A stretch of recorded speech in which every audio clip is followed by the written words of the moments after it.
সামান্য একটা বোতলের আঘাত পেয়ে যে মানে চিকিৎসার জন্য এত বড় সিটি স্ক্যান করতে পারে, তাহলে সে ক্ষমতায় গেলে আরও কত মানে বেহিসাবি খরচ করবে। তো আমরা যারা শিক্ষার জাতি হিসেবে আমরা নিজেকে প্রতিষ্ঠিত করছি, আমরা দেশের অর্থ দিয়ে আমরা নিজেকে শিক্ষিত করে দেশকে সেবার জন্য বিভিন্নভাবে এগিয়ে আসতেছি, ওই শিক্ষকরা যখন আমাদেরকে সাপোর্ট দিয়ে আমাদেরকে হলকে প্রতিষ্ঠা করার জন্য আমাদেরকে সাপোর্ট দিচ্ছে, সেক্ষেত্রে পুলিশের যে অমানসিকভাবে অত্যাচার করলো, আমাদের শিক্ষকদের গায়ে হাত দিল, আমাদের স্টুডেন্টদের গায়ে হাত দিল, আমাদের শিক্ষক মানে ছাত্রছাত্রীদের হাতে তো কোনো অস্ত্র ছিল না।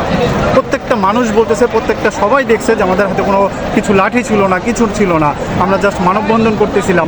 তাহলে কেন পুলিশ আমাদেরকে আক্রমণ করলো? আমরা কি এখনও ওই ফ্যাসিস্টের আমলেই আছি, নাকি এখন আমরা আধুনিকতার দিকে যাচ্ছি, বা আমরা একটা শান্ত ডক্টর ইউনূসের হাত ধরে তো এরকম অত্যাচার এটা মেনে নেওয়া যায় না, তাই না?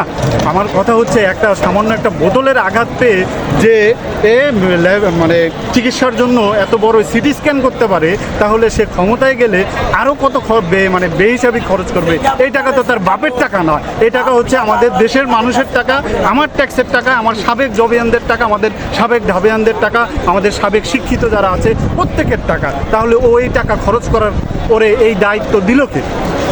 আমি এটার তীব্র নিন্দা জানাচ্ছি আমাদের সাবেক জবিয়ানদের পক্ষ থেকে। আমি আশা করি ডক্টর মোহাম্মদ ইউনূস খুব দ্রুতই এটার একটা সমাধান নিয়ে আসবে।